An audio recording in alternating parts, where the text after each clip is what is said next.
Vamos analisar então a equipa governamental que foi proposta pelo presidente Filipe Jacinto Nyusi na inauguração do seu segundo mandato como chefe de Estado. Para isso, então, tenho comigo três convidados. Boa noite aos três: Daniel Novunga, Fernando Lima e João Colasso. Com os três, então, que vamos olhar para as escolhas feitas pelo presidente Filipe Jacinto Nyusi para a sua equipa. Foram nomeados 17 ministros e ainda o primeiro-ministro. Há ainda 5 ministérios sem titulares nomeados, nomeadamente Juventude e Desportos, Combatentes, Moderação Social, Administração Estatal e Função Pública e o ministro da Casa Civil e ainda todos os vice-ministros por nomear. Amanhã o presidente vai empossar os governadores de província, portanto, que foram eleitos nas últimas eleições. Portanto, é sob este pano que vamos fazer então a análise das escolhas feitas pelo presidente Filipe Nyusi. Obviamente, quando falamos dos ministérios em falta, vamos já ter como referencial o último governo, podendo o presidente, em função das suas ideias, dissolver, juntar os ministérios ou nem sequer nomear ninguém e depois acoplar, digamos, estes serviços a outros vários ministérios. Mas isso já vamos saber nos próximos dias da parte do próprio chefe de Estado. Muito bem, vou começar aqui pelo Adriano Novunga. Uma primeira leitura: este governo correspondeu à sua expectativa, corresponde aos desafios a que o próprio presidente se propôs ou não? Boa noite, muito obrigado. Para mim fica clara a ideia de que com este governo o presidente não tem clareza do que pretende fazer nos próximos 5 anos. A olhar pelo seu próprio discurso de tomada de posse, que foi um discurso cheio de muitas pequeninas ações que se propõe a realizar, sem uma visão ampla de conjunto de como e o que pretende fazer e onde pretende colocar o país quando deixar a presidência daqui a 5 anos. E as escolhas que foram feitas pelo presidente são consistentes com essa falta de clareza, quanto a mim, falta de visão do que pretende fazer. Há aqui alguns exemplos que são muito claros, a começar com o fato de que as eleições realizaram-se há pouco mais de 3 meses e 48 horas depois de tomar posse não tínhamos ainda governo. E quando aparece esse governo está incompleto, não se sabe o que vai acontecer em relação aos demais ministérios. Mas quando a gente olha para as pessoas escolhidas, salta à primeira vista a ideia de que essas pessoas não correspondem ao discurso triunfalista do presidente a quando da campanha eleitoral e a quando do fim do seu mandato. Dava a ideia de que tinha tido um primeiro mandato, digamos assim, com grandes realizações. Para logo a seguir, vermos que a maior parte dos setores onde reclamava resultados positivos, essas pessoas todas foram retiradas e foram trazidas muitas das pessoas que são ilustres anônimos.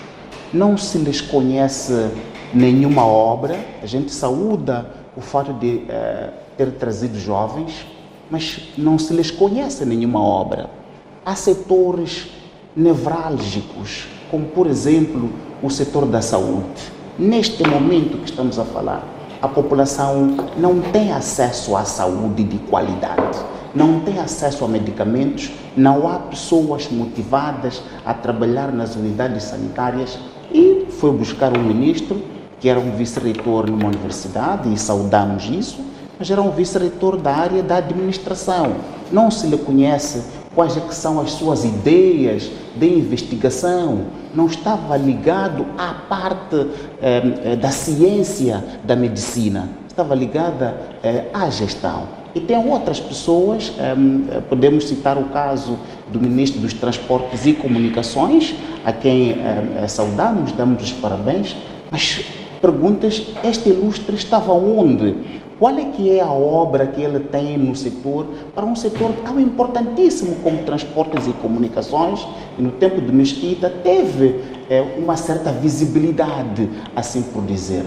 O que eu estou a dizer aqui, Jeremias, é que as escolhas do Presidente da República refletem justamente a falta de visão estratégica para o desenvolvimento socioeconômico de Moçambique nos próximos 5 anos e, sobretudo, onde pretende colocar o país daqui a 5 anos, quando sair. Fica a ideia também de que este governo é como se não tivesse havido eleições. Dá a ideia de ser um governo que vai fazer uma gestão assim como vinha acontecendo no período entre o fim do mandato e a realização de eleições. Aquela visão que se esperava de lembrar que temos neste momento a Agenda 2025, que é uma agenda que foi elaborada com a participação ampla de todos os moçambicanos, que tem lá as ideias centrais de como é que o povo moçambicano olhava para o Moçambique dessa altura há 25 anos. Eu não sei se a equipa presidencial ainda se recorda desse documento e onde é que terão explorado esse documento, porque reflete uma visão ampla de conjunto do que podemos fazer nos próximos 5 anos. Muito bem, vamos já voltar a si. Fernando, queria também notas iniciais sobre como vê este governo apresentado por Filipe. Eu vou tentar dizer algumas coisas de uma maneira um pouco diferente do Adriano, embora eu compreenda os pontos de vista e a coerência da perspectiva que ele apresentou aqui. Ora, este governo é o governo do segundo mandato do mesmo presidente do primeiro mandato e é um governo da Frelimo. Portanto, não podemos ter grandes expectativas de grandes mudanças quando o chefe do governo é o mesmo, o sinal partidário é o mesmo. Segunda questão, este governo é formado 94 dias depois das eleições. Significa o seguinte: o Presidente da República ou o Presidente mais a sua equipa teve 94 dias para formar o governo. E ao fim de 94 dias aparece um governo em que faltam 4 ministros. Eu tenho uma interpretação diversa sobre a Ministra dos Assuntos da Casa Civil. É uma pessoa com um posto de ministro, mas aquilo não é um ministério. Portanto, faltam quatro cargos a manter-se aquela composição. Portanto, não é preciso ter bola de cristal, significa o Presidente não andou a assobiar 94 dias e ao fim de 94 dias, na última semana, começou a pensar os nomes.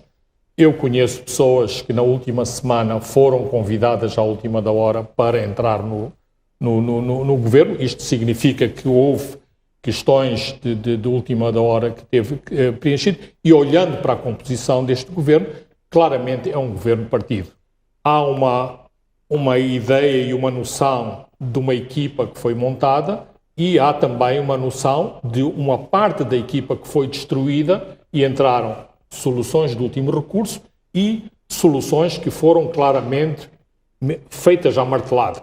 Ou seja, a imposição de determinadas pessoas que eu tenho sérias dúvidas das suas capacidades para os postos que vão desempenhar e tendo em conta os performances noutros ministérios e noutros posicionamentos. E penso que teremos a oportunidade de ver, aliás, são más notícias para os abrangidos por esses setores. Portanto, a minha perspectiva é de que, este governo não é do Presidente da República, não é do chefe do governo, não sei se é da Comissão Política, não sei se é da Frelimo, se é do Comitê Central, mas isto é uma manta de retalhos e dá quebra muita da expectativa, como o Adriano estava aqui a enfatizar, alguma expectativa ou grande expectativa que havia em relação a conhecer uma equipa nova. Para além de mais uma nota de rodapé, para além de alguns paraquedistas que eu tenho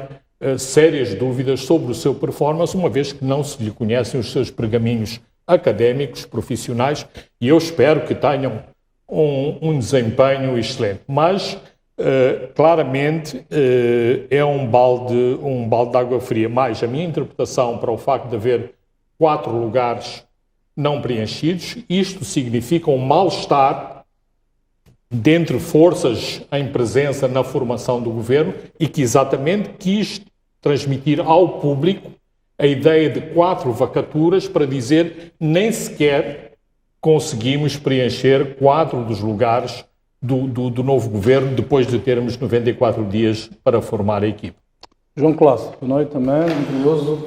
Essa também é a sua nota inicial de avaliação a esta equipa que foi apresentada. Okay. Boa noite, muito obrigado. Bem, penso que a minha abordagem ou o meu sentimento não foge muito dos demais colegas. Há aqui uma discrepância entre aquilo que eram as expectativas da sociedade e o resultado que a sociedade viu como, portanto, o grupo de membros que compõem o atual governo. Um governo, portanto, composto por rostos desconhecidos e, de algum modo, surpreendentes também. Quer-me parecer que, na formação do novo governo, terá prevalecido mais o peso político em detrimento daquilo que eram as intenções ou as escolhas do próprio presidente.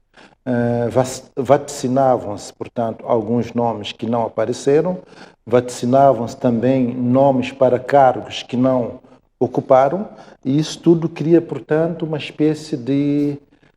Essa discrepância que eu disse entre as tais expectativas é a realidade que agora, portanto, se apresenta. Penso eu que um governo deve refletir também as expectativas da sociedade, porque somos uma sociedade ainda com problemas, com desafios, aliás, muito grandes, e a relação que o cidadão comum tende a fazer é, se parte dos membros do governo agora, que estão, portanto, presentes, seriam capazes, portanto, de enfrentar estes mesmos desafios, dado ao historial que alguns desses membros, portanto, apresentam, ou que é um historial que a sociedade não conhece. Os desafios são enormes, mas seja como for, quer dizer, muitas vezes há também uma pequena diferença entre, aparentemente, rostos visíveis com muito nome na praça e aquilo que podem ser as suas ações no processo da governação dos seus pelouros. Então, eu penso que ainda temos tempo para observar o que cada uma destas pessoas vai fazer. Nem sempre a visibilidade reflete capacidade de realização e vice-versa. Então, eu penso que aqui, nesse aspecto, eu acho que estou de acordo com algo que também não se cumpriu, que era, portanto, os 60% de jovens ou de rostos novos que não apareceram. Esse é o primeiro ponto. O outro ponto também para fundamentar mais ainda o que eu tinha dito é que no discurso de chefe de Estado, para a apresentação do candidato do Partido Frelimo à Assembleia da República, ele inicia dizendo o seguinte, que este é o candidato que vocês escolheram para ocupar o cargo de presidente da Assembleia da República. O que, na verdade, nos permitiu antever que poderíamos ter um governo que não resultaria necessariamente daquilo que eram as suas escolhas ou a sua visão, mas que pesaria grandemente a mão, a influência do partido neste processo. Queria introduzir um dado, o Fernando falava um pouco desta influência que pode ter havido na composição do governo. Quero recordar o discurso do Presidente no banquete oferecido após a tomada de posse. Ele dizia que é imune às pressões, e que as pressões existem sempre, mas que ele seria imune a elas. Pergunto se este não é um governo à medida do chefe de Estado, atendendo a todo um conjunto de circunstancialismo, nomeadamente, além das afirmações que ele faz, facto de ter obtido uma vitória esmagadora, portanto, 73%, uma vitória esmagadora, está num segundo mandato. Isto não deu ampla liberdade ao Presidente para formar uma equipe à sua medida? Não deu essa liberdade. Claramente, a inclusão da senhora que vai desempenhar a pasta do trabalho, a senhora que vai aos negócios estrangeiros, a senhora que está na educação, são claras acomodações. A continuação do Primeiro-Ministro, a continuação do Ministro das Finanças são acomodações, são questões de última hora. O Primeiro-Ministro devia ir descansar, o Ministro da Economia devia ir descansar. Aquilo que permaneceu da ideia inicial do Presidente Nyusi é claramente a sua equipa económica e mais a diretora do INGC, que vai para as pescas. As pescas entram como um dos setores estratégicos dentro daquela abordagem dos 4 pilares fundamentais mais 2. Portanto, a agricultura, as pescas, as infraestruturas, o turismo e a eletricidade. Portanto, logo daí se percebe. Agora, depois começam as incongruências. Num país virado para o mercado, para a liberalização, onde temos uma lei do trabalho mais liberal, temos uma pessoa conhecida pelas suas posições conservadoras, eu penso que o lobby chauvinista deste país, o lobby que sempre bateu palmas com a perseguição aos empresários, com os comunicados xenófobos que o Ministério do Trabalho nos habituou, deve estar super satisfeito com esta situação. Quando sabemos da crise profundíssima, e temos aqui o Adriano e o João, que são dois académicos e que têm dedicado largos anos na área da educação. Quando temos uma crise profunda na educação, vamos colocar uma pessoa cujos pontos de interrogação são mais que muitos na pasta da educação. Sabemos que os negócios estrangeiros são tocados sobretudo pelo Presidente da República, mas a minha leitura e a minha interpretação é que estas pessoas foram para lá para vigiar o Presidente no Conselho de Ministros. É lamentável, eu lamento ter que dizer isto, mas esta é a minha... Mas foi ele que os nomeou. Sim, foi ele que os nomeou e estou certo que dentro da perspectiva que é dele de governo por resultados, não tarda que estas contradições e que estes problemas vão começar a surgir em função do performance dos diferentes ministérios. Como nota de rodapé, eu devo dizer que a equipa económica já deu provas da sua capacidade, apresentou resultados e eu tenho a certeza que o performance desta equipa será um bom performance, não obstante este governo a pé coxinho que herdámos a semana passada. Coloco a mesma questão aqui ao Adriano. Olhemos para a equipa do Presidente, aqueles que são comumente chamados os homens do Presidente. Max Tonel, Celso Correia, Osvaldo Machatin, Carlos Mesquita. Seria a espinha dorsal, até pelas leituras daquilo que foi o primeiro mandato.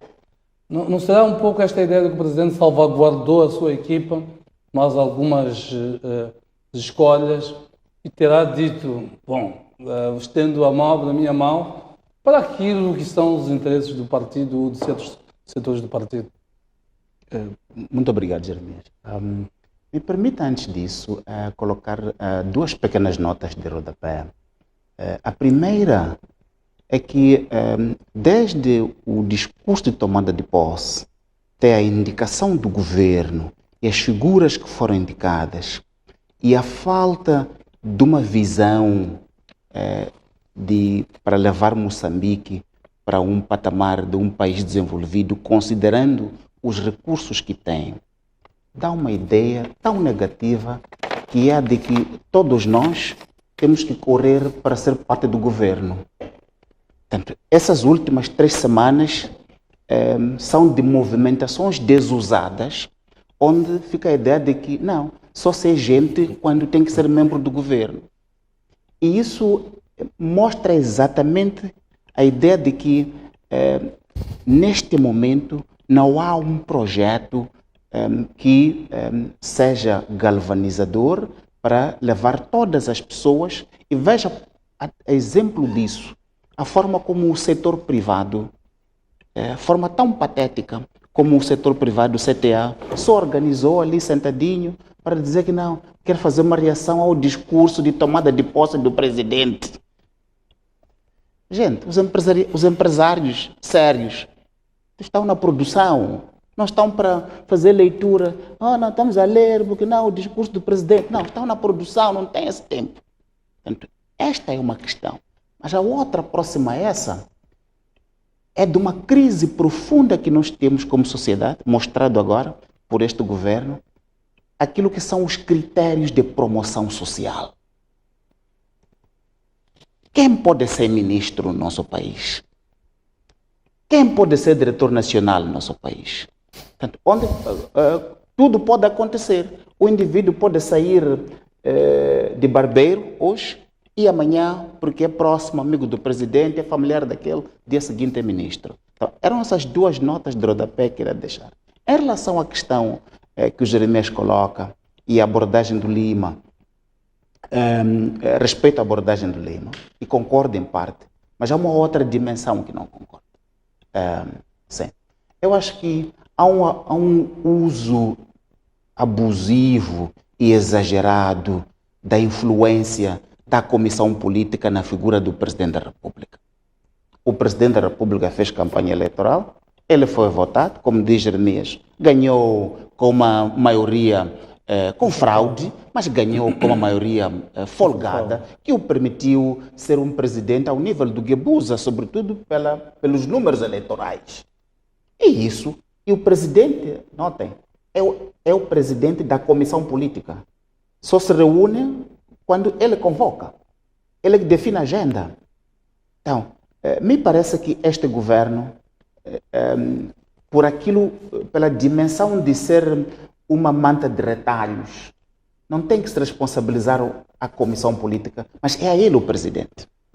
E fica também a ideia aqui, tanto Lima como Jeremias falaram dessa ideia de que há um grupo econômico, mas isso passa um aspecto de que é um grupo de amigos, de que a espinha dorsal do governo do presidente é um clube de amigos.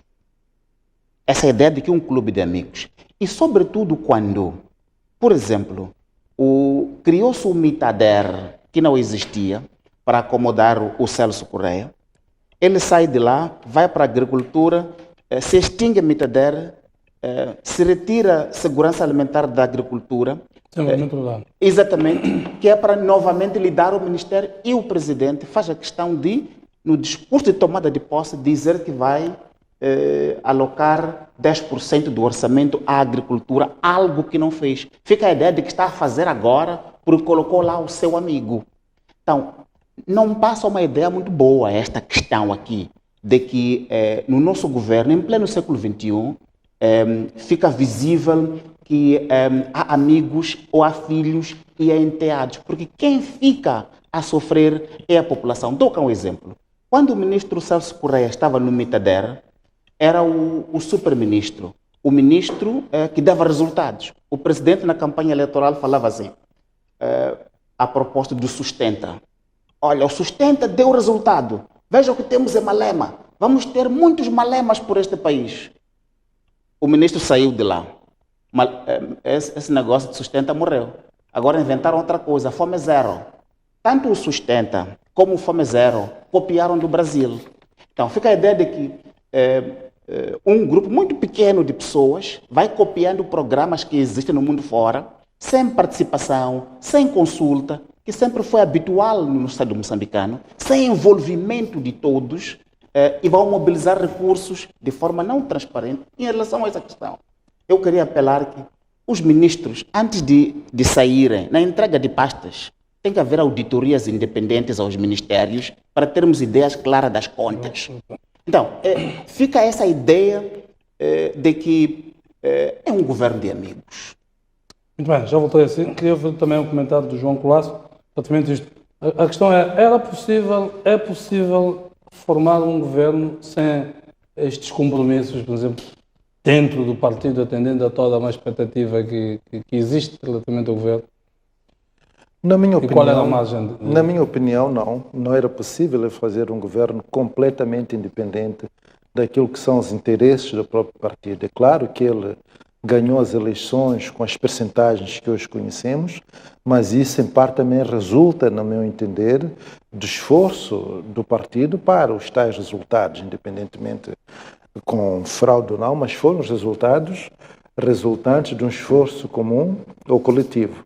Agora, eu acho que fica claro que, apesar dessa relativa independência, o poder partidário ainda pesa em grande medida nestes contextos.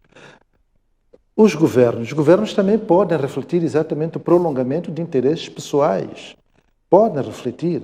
E penso que se, por um lado, o presidente Nunes tentou refletir isto, que leva os seus amigos, ele não conseguiu fazer isso completamente, porque também surgiram rostos que nem sequer nós cá deste lado esperávamos que fossem. Em função exatamente daquilo que são as pastas que estas pessoas, portanto, ocupam e aquilo, portanto, que são os grandes desafios que o próprio manifesto eleitoral, portanto, apresenta. Quer dizer, esse é, na minha opinião, o grande desafio. Se há uma capacidade entre estas pessoas, a equipe que pode montar no interior dos ministérios e aquilo que, portanto, que são os próprios desafios. Mesmo se quisermos falar em relação ao Fome Zero, também eu tenho as minhas dúvidas, porque falar de Fome Zero num contexto de Moçambique em que a nossa agricultura é fraca e tantos outros setores que funcionam com deficiência, e eu não sei se em 5 anos, e com a conjuntura que, portanto, caracterizou marca Moçambique, hoje nós poderíamos, de facto, acabar ou combater a fome, a não ser que isso possa ser uma iniciativa a médio e longo prazo, sem, portanto, uma data, um tempo claramente definido para que isso seja, portanto, realizável. Então vamos ver o que é que... O que eu acho, na verdade, é que não era possível que o presidente conseguisse formar um governo sem o peso ou a influência partidária. Isso eu acho. Bom, em relação a esta questão, e concluindo, não? O Lima dizia que a equipa econômica trouxe resultados. É verdade, também não é verdade. O setor do gás, que é a esperança de todos os moçambicanos, a equipa econômica do presidente Nunes deixou passar uma situação onde os projetos moçambicanos são os segundos mais caros do setor, ao nível mundial. O que isto significa? Significa que haverá bastante pouco dinheiro para a receita do Estado, porque vai para as multinacionais. Isto foi em função dos investimentos feitos? Em função dos investimentos, mas também porque o setor dirigido por Max Tonella fez vista grossa a aspectos importantíssimos que sempre fomos alertando. Esse é o primeiro exemplo. O segundo exemplo é o setor de estradas, que é um setor muito dinâmico, é verdade, parabéns ao ministro Machatin, mas as estradas que são feitas em Moçambique, Jeremias, são as mais caras por quilômetro quadrado e são as menos resistentes. Então, significa que estamos a dar um passo à frente e 3 passos atrás. E em relação a esta questão dos outros ministros mais de dimensão política, nomeadamente o primeiro-ministro, o ministro Adriano Malehan, a ministra do Trabalho, da Educação, etc. Eu vejo bem isso. Sabido que há uma equipa do presidente, dos amigos do presidente, a equipa econômica, vejo bem que existam outros ministros que a gente les conheça pelo seu trabalho político, não pelo seu lado econômico. Agora, tenho uma reserva em relação aos setores de educação e saúde. A minha reserva não é em relação à ministra da Educação. Essa senhora desorganizou o setor da administração estatal. Essa governação descentralizada é um caos total. Então, acho que ela devia ter ficado lá para resolver o problema que causou. Resulta, sobretudo, de compromissos políticos, já se lembra isso. O setor da educação é o setor nevrálgico de qualquer Estado. Os nossos filhos, Jeremias, somam classes de ano para ano, mas não têm conhecimento, porque há um descalabro no setor da educação. Então acha que a Carmelita Namjua não tem um perfil certo para isso?